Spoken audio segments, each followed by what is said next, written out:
शिरूर हवेली मतदारसंघातील विधानसभेची निवडणूक ही वेगळ्या प्रकारे रंगत आणणारी आहे. त्याचं कारण असं आहे की हवेलीमधील माऊली कटके एक सर्वसामान्य सज्जन गृहस्थला खऱ्या अर्थाने माऊली ठरलेले माऊली कटके यांना उमेदवारी दिलेली आहे. लोकांमध्ये प्रचंड जल्लोष आहे.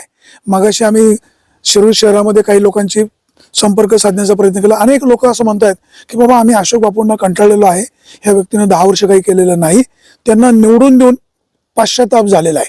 आता आपल्यासोबत अशी व्यक्ती आहे की म्हणजे मूर्ती लहान आणि कीर्ती महान. घोडगंगा कारखान्यावर त्यांनी कशा प्रकारे पराक्रम केलेला आहे. घोडगंगा कारखान्यामधले चुकीच्या चाललेल्या कारभाराचे त्यांनी वाभाडे काढलेले आहेत. आता तुम्ही काय सांगाल? निवडणुकीची रंगत जोरात आहे, उमेदवार बदललेला आहे, नंतर तुमच्याकडचे काही इच्छुक मंडळी होती, तुमच्या महायुतीमध्ये सुद्धा काही प्रमाणात बिघाडी दिसते. याचा परिणाम कसा होईल आणि माऊली कटकेंची बारी कशी लागेल? नाही, खऱ्या अर्थाने शिरूर हवेलीचा विचार केला तर विद्यमान जे चोर सम्राट आहेत त्यांना जनता कंटाळलेली आहे. असा शब्द वापरणं योग्य नाही. नाही, खऱ्या अर्थाने चोरी झालेलीच. 5 एकर जमिनीची चोरी असेल, साखरेची चोरी असेल, प्रत्येक कारखान्याच्या परिसरामध्ये असणाऱ्या प्रत्येक गोष्टीची चोरी करून त्यांनी त्यांचा खाजगी कारखाना उभा केलेला आहे. आणि आज खऱ्या अर्थाने शिरूर हवेलीमध्ये तुम्ही माहिती घ्या, चोर म्हणलं की त्यांचं नाव पुढे येतंय. ही जयंतीने त्यांना दिलेली उपाधी आणि आज आपण जिथं बसलोय ते स्वर्गीय लोकनेते आदरणीय पाचरणे साहेबांचं शक्तीस्थळ. खऱ्या अर्थाने त्यांना लोकनेता, संघर्ष योद्धा ही पदवी जयंतीने दिलेली. शेवटी जनता अंतिम असते. जनता जे तुम्हाला नाव ठेवतो त्याच्यावर तुमचं कॅरेक्टर समजलं जातं. आणि महायुतीचं म्हणताल तुम्ही तर निश्चितपणे माऊली कटकेंसारखा एक चांगला व्यक्ती, सज्जन व्यक्ती या ठिकाणी उमेदवार म्हणून आलेला आहे. जरी संघटना महायुतीमध्ये अनेक इच्छुक असले तरी शेवटी हा सर्व केडर, आम्ही सर्व महायुतीचे जे प्रमुख आहेत, आदरणीय अजितदादा असतील, फडणवीस साहेब असतील, शिंदे साहेब असतील, त्यांच्या विचाराचा पाईक असणारा उमेदवार शिरूर हवेलीतून आमदार होईल अशी जनतेची भावना आहे. आता प्रदीप कंद थोडे नाराज दिसत आहेत. एकला चलो रे, मी फॉर्म भरणारच, अशा प्रकारची त्यांनी गर्जना केलेली आहे. त्यांचं बंड व थंडभाव होईल का? काय चित्र काय पाहायला मिळेल? नाही, प्रदीप दादा सारखं व्यक्तिमत्व हे सुद्धा जनतेला अभिप्रेत असणारं. वरिष्ठ नेते त्यांचे फडणवीस साहेब असतील किंवा बावनकुळे साहेब असतील, यांना अभिप्रेत असणारी भूमिका नक्कीच त्यांच्याकडून घेतली जाईल अशी आम्हा सर्वसामान्य कार्यकर्त्यांना खात्री आहे. आता तुमच्या दृष्टीनं अशोक पवार प्रचंड बॅकफुटवर आहेत असं तुम्हाला वाटतं, परंतु त्यांना सुद्धा प्रतिसाद चांगला दिसतोय. ते पवार साहेबांचे निष्ठावंत आहेत असं पण लोकांना सांगतात. त्यांची ही निष्ठावंत जे सांगतायत हे केवळ निवडणुकीपुरतं राजकारण का वस्तुस्थिती? निष्ठावान नाही म्हणलं जाऊ शकत, कारण की शिरूर तालुक्याचा इतिहास आहे. खऱ्या अर्थाने पवार साहेबांच्या गाड्यावर लाथा मारणारं हेच कुटुंब आहे.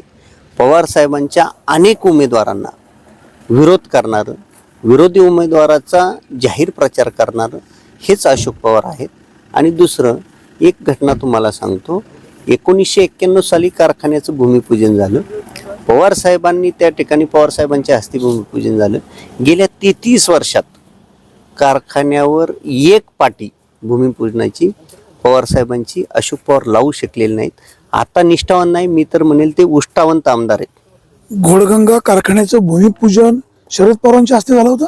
हो, त्या ठिकाणी त्यावेळेस सुद्धा श्री सहकारी आणि घोडगंगा सहकारी असे 2 प्रपोजल होते. पवार साहेबांच्या मध्यस्थीने आणि शिरूर तालुक्यातील सर्व सभासदांच्या भावनेने या ठिकाणी घोडगंगेची उभारणी झाली. ती उभारणी करत असताना सुद्धा प्रचंड भ्रष्टाचार या व्यक्तींनी केला.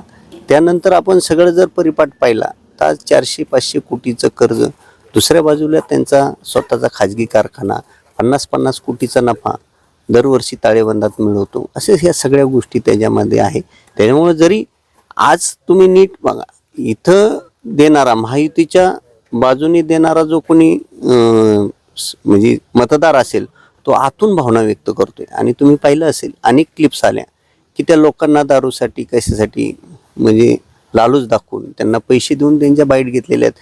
परत त्यांनी त्या निवडणूक म्हणलं की थोडेफार प्लस मायनस गोष्टी आल्याच. तुम्ही सगळे मंडळी काय संत नाही किंवा आम्ही काय माळकरी नाही. प्रश्न असा आहे, निवडणुकीमध्ये ह्या सगळ्या गोष्टी घडत असतात. अशोक पवारांना 10 वर्ष ते आमदार राहिलेले आहेत. ह्या तालुक्यातली जनता त्यांना कंटाळी असं म्हणते. तुमच्यासारख्या मंडळींनी त्यांना निवडून दिलेलं होतं. आता माऊली कटके यांना ह्या मतदारांनी का स्वीकारावं आणि अशोक बापूंना का नाकारावं? ते खऱ्या अर्थाने माऊली आबांचं पाहिलं आपण तर खऱ्या अर्थाने एक अवलिया.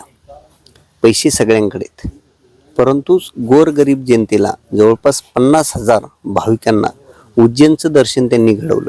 त्यावेळेस तर त्यांची उमेदवारी पक्की नव्हती, म्हणजे उमेदवार नसताना सुद्धा त्यांनी घेतलेली भावना आज त्यांच्या माध्यमातून मुस्लिम समाजातील अनेक इफ्तार पार्ट्या त्यांनी आयोजित केल्या किंवा पैलवानांच्या दृष्टीने खूप माऊलींचं कर्तृत्व सगळ्या 2 तालुक्यांना माहिती. प्रश्न असा आहे, अशोक पवारांना लोकांनी का नाकारावं आणि माऊलींना का स्वीकारावं? ही 2 तालुक्यातली जनता एवढ्या 10 वर्षामध्ये अशोक बापूंना का कंटाळले? कोणतंही ठोस काम नाही, फक्त सोशल मीडियाचा वापर काय करून. ठोस काय अपेक्षित होतं?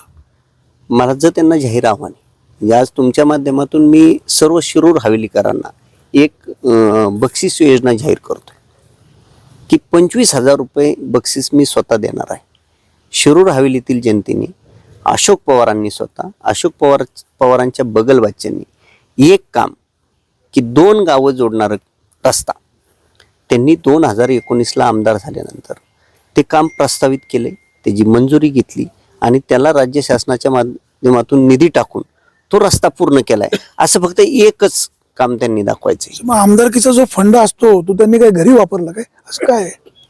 दाखवा ना.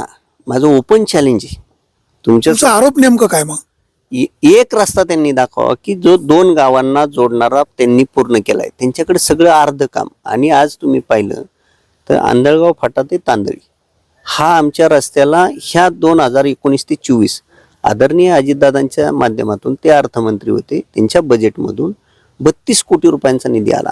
आज तुम्ही स्वतः जाऊन त्या रस्त्याची पाहणी करा. 32 कोटीच्या पद्धतीने त्या ठिकाणी काम झालेलं नाही, अगदी दर्जाहीन काम. आणि आज काय परिस्थिती झाली, विद्यमान आमदार हे ठेकेदारांबरोबर पार्टनर झालेत. त्याच्यामुळे कुठेही त्या रस्त्यांना क्वालिटीचा विषय नाही.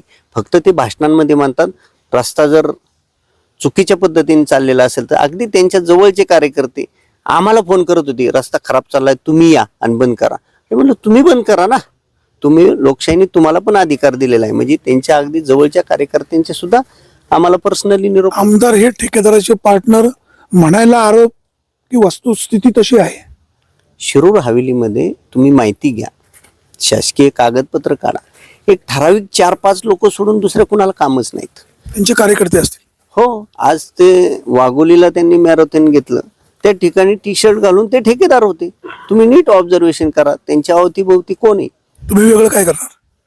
निश्चितपणे महायुतीच्या माध्यमातून, अजितदादांच्या माध्यमातून, फडणवीस साहेबांच्या माध्यमातून, शिंदे साहेबांच्या माध्यमातून आमचा एक स्पष्ट उद्देश आहे की आमची कामधेनू घोडगंगा कारखाना बंद पडलेला आहे तो प्रथम चालू करणार.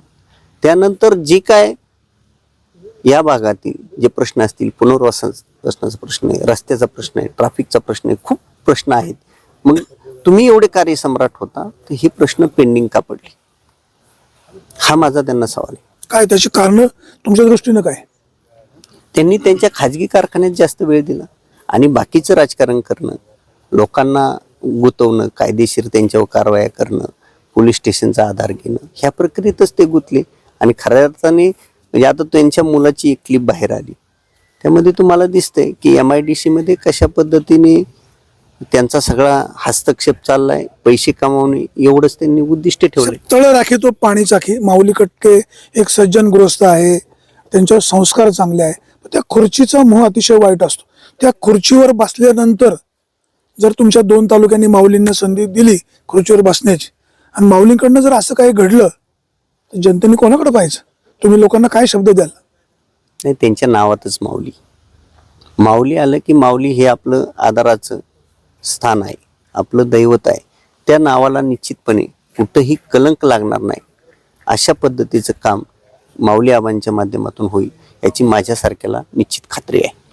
आता माऊली कटके यांना उमेदवारी दिली, शिरूरकरांवर अन्याय झाला, अशा प्रकारची पण थोडी सुप्त चर्चा होते.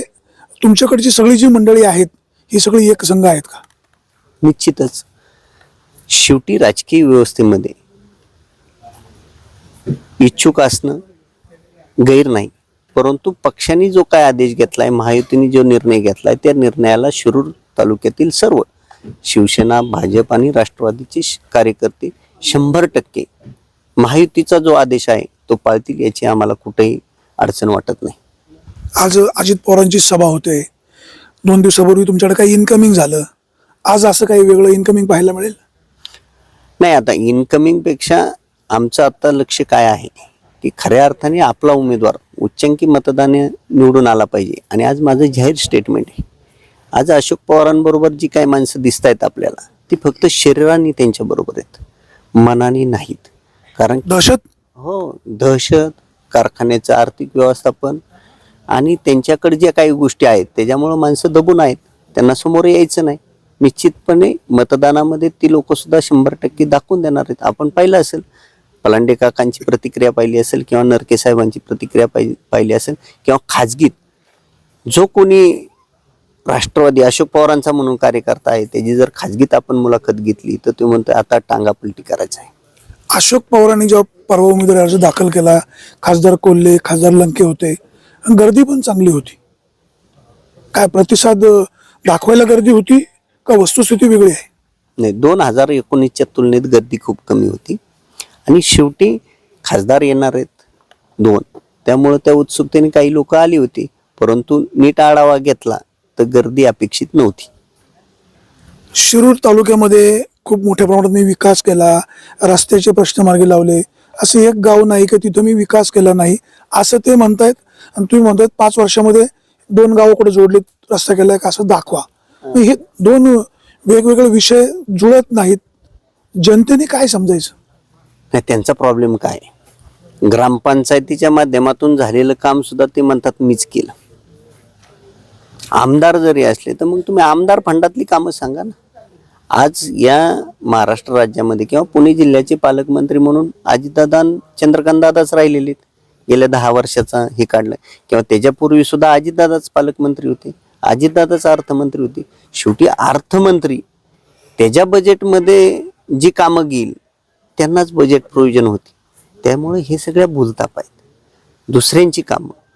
या ठिकाणी आता शिरूर शहराच्या बाबतीत पाहिलं आपण, आढरावदादांच्या माध्यमातून पाणी योजना झाली, पण हे पट्टे पहिला बोर्ड लावायला जाणार म्हणजे हे लोकांचं दिशाभूल करण्याचं फक्त काम आहे. प्रत्यक्षात लोकांना त्याची जाणीव झालेली आहे की हे काम कोणाच्या माध्यमातून झालेलं आहे. आता त्यांच्याकडं थोडंसं हुशार आहेत, वकील आहेत, BSc ॲग्री आहेत, त्या शिक्षणाचा फायदा घेऊन काही गोष्टी असे ते करतात लोकांची दिशाभूल करायला. कारण की तुम्ही पाहिलं असेल, आज कारखान्याचे ताळेबंद चुकीचे आहेत असा स्पष्ट अहवाल RJD कार्यालयातून, साखर आयुक्त कार्यालयातून आलेला आहे. म्हणजे तिथं सुद्धा सगळी फेराफेरी आणि इकडं सुद्धा तेच काम चालू आहे त्यांचं. सगळं माझ्याच घरात पाहिजे अशा प्रकारची टीका होते. स्वतः आमदार, मुलगा कारखान्याचा चेअरमन, पत्नी जिल्हा परिषद सदस्य, बाकीच्या कार्यकर्त्यांना न्याय दिला जात नाही अशी एक ओरड होते. ही ओरड वास्तव की अवास्तव? तेवढंच नाही, बँकेचे संचालक तेच, जिजामाता बँकेचे संचालिका मॅडम, पंचायत समिती सदस्य, पंचायत समिती आली मॅडमच उभ्या राहणार. आता कारखाना आला त्याच, म्हणजे ह्या पद्धतीने. आणि त्यांनी एक त्याचा व्यवसाय, अगदी परफेक्ट व्यवसाय केला आहे की 5 वर्षे पैसे कमवायचे आणि 1 महिना पैसे घालवायचे. आणि मग त्यामुळं त्यांनी जी काय राजकीय व्यवसाय चालू केला आहे, हा त्या व्यवसायाला सर्वसामान्य कार्यकर्ता पुरू शकणार नाही, म्हणून त्यांच्याकडे ती पदं गेलेली आहेत. आगामी काळामध्ये हे चित्र बदललेलं निश्चितपणे दिसेल.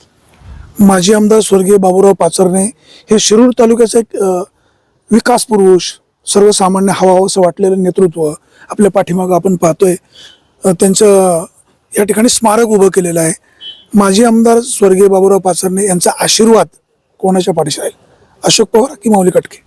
नाही, निश्चितच पाचरणे साहेब हे व्यवस्था मानणारे होते. महायुतीचा जो उमेदवार असेल, आणि पाचरणे साहेबांचे चिरंजीव, जिल्हा नियोजन समिती सदस्य, माजी जिल्हा परिषद सदस्य राहुलदादा पाचरणे यांनी परवाच त्यांची भूमिका जाहीर केलेली आहे. आणि महायुतीचे जे उमेदवार आहेत त्यांच्याच पाठीमागे खंबीरपणे उभा राहण्याचा निर्णय पाचरणे साहेबांच्या सर्व समर्थकांनी, राहुलदादा पाचरणेंनी आणि भारतीय जनता पार्टीने घेतलेला आहे. त्याचं तुम्हाला आता सगळे उपस्थित आहेत ते जाणवणार आहे. निवडून कोणाला द्यायचा हा तुमचा प्रश्न आहे, परंतु या तालुक्यामध्ये गेल्या 10 वर्षामध्ये अशोक पवारांनी म्हणावा असा विकास केला नाही. दहशत, दादागिरी वाढवली, स्वतःचे ठेकेदार वाढवले, स्वतःही ठेकेदार झाले आणि घोडगंगा कारखाना अडचणीमध्ये आणल्यामुळे शेतकऱ्यांचा प्रपंच उद्ध्वस्त झालेला आहे. माऊली कटकेंसारखा एक सरळ सज्जन संयमी नेतृत्व या तालुक्याला आमदार म्हणून लाभणार आहे अशा प्रकारचं आव्हान केलं जातंय. मतदारांनो, कोणाला निवडायचं कोणाला नाकारायचं हा तुमचा प्रश्न आहे, पण एक निश्चित आहे, माऊली कटके एक संयमी नेतृत्व आहे, कामाचा माणूस आहे, योग्य निर्णय घ्या अशीच अपेक्षा. सुरेश वाणी, विघ्नर टाइम्स, शिरूर.